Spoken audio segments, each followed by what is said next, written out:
ലോകം മറ്റൊരു വലിയ യുദ്ധത്തിന്റെ മുനമ്പിലാണ്.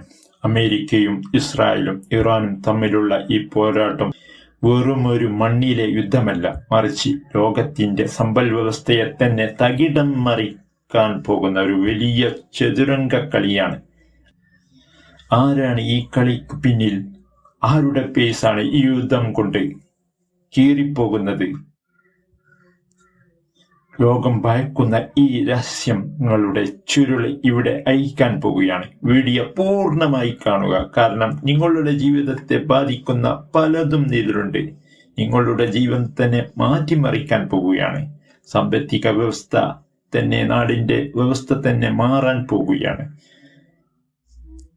യുദ്ധം തുടങ്ങാനുള്ള സാഹചര്യം 2026 ഫെബ്രുവരി 28 ഓപ്പറേഷൻ എപ്പിക് ഫുറി എന്ന പേരിട്ട് വിളിക്കുന്ന ഒരു യുദ്ധതന്ത്രത്തിലൂടെ ചരിത്രം ഇതുവരെ കണ്ടിട്ടില്ലാത്ത വിധം അമേരിക്കയും ഇസ്രായേലും ഇറാന്റെ മർമ്മസ്ഥാനത്ത് പ്രഹരിച്ചപ്പോൾ ഇറാന്റെ പരമോന്നത നേതാവ് ഹയാതുല്ല അലി ഖുമൈനി അന്ത്യത്തോടെ ആ രാജ്യം ഒരു വലിയ നേതൃപ്രതിസന്ധിയിലായി. പക്ഷേ ഇതൊരു തുടക്കം മാത്രമായിരുന്നു. ഓപ്പറേഷൻ 2 പ്രോമിസ് 4 എന്ന പേരിൽ ഇറാൻ തിരിച്ചടിച്ചതോടെ ഹോർമൂസ് കടലിടുക്ക് നിശ്ചലമായി. ഇതിൽ കൂടെ കപ്പലുകളെ പോകാൻ അനുവദിക്കാതെയായി. ഇറാൻ അതിൽ പോകുന്ന കപ്പലുകളെ മിസൈൽ ഉപയോഗിച്ച് നശിപ്പിക്കുകയും ചെയ്തു. ഈ യുദ്ധം കൊണ്ട് ആർക്കാണ് ലാഭം? ഈ രക്തം ചൊരിച്ചിലുകൾക്കിടയിലും ചിരിക്കുന്ന ചിലരുണ്ട്. യുദ്ധം തുടങ്ങിയതോടെ ആയുധ നിർമ്മാണ കമ്പനികളുടെ ഷെയറുകൾ 40 മടങ്ങ് ഉയർന്നിരിക്കുകയാണ്. ലോക്ക്ഹീഡ് മാർട്ടിനും റോദിയോയും ശതകോടികളാണ് ഇതിൽ നിന്ന് കൊയ്തെടുത്തിരിക്കുന്നത്. മറ്റൊരു വശത്ത് ഷെയ്ബർ ലോകത്തിന്റെ പടയാളികളായ ക്രോസ് സ്റ്റോക്ക് പോലുള്ള കമ്പനികൾ വലിയ നേട്ടമുണ്ടാക്കി. പക്ഷേ സാധാരണക്കാരന്റെ കഷ്ടപ്പാടുകൾ ഇവിടെ തുടങ്ങുകയാണ്.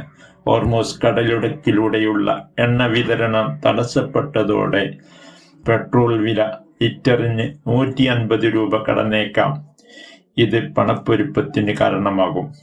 നിങ്ങളുടെ ഭക്ഷ്യവസ്തുക്കൾക്ക് വില ഇരട്ടിയാവും. ആഗോള ശക്തികളുടെ കളിയാണിത്. ചൈനയും റഷ്യയും വെറുതെ ഇരിക്കുന്നില്ല. ഇവിടെ 40% ഈ വഴിയാണ് പോകുന്നത് കൊണ്ട് ചൈന ഭയത്തിലാണ്. റഷ്യയാകട്ടെ ഈ സാഹചര്യത്തെ മുതലെടുത്ത് തങ്ങളുടെ എണ്ണയുടെ ഡിമാൻഡ് വർദ്ധിപ്പിക്കാൻ ശ്രമിക്കുന്നു. ഇന്ത്യയെ പോലുള്ള വികസ്വര രാജ്യങ്ങൾക്ക് ഈ യുദ്ധം GDPയിൽ വലിയ തിരിച്ചടി ഉണ്ടാക്കുമെന്ന് സാമ്പത്തിക വിദഗ്ധർ പറയുന്നു. ചിപ്പ് നിർമ്മാണത്തിന് വേണ്ടിയുള്ള ഹീലിയം വാതകം തടസ്സപ്പെട്ടതോടെ നിങ്ങളുടെ മൊബൈലിനും ലാപ്ടോപ്പിനും നിങ്ങളുടെ കാറിനും വില വർദ്ധിക്കാൻ പോവുകയാണ്.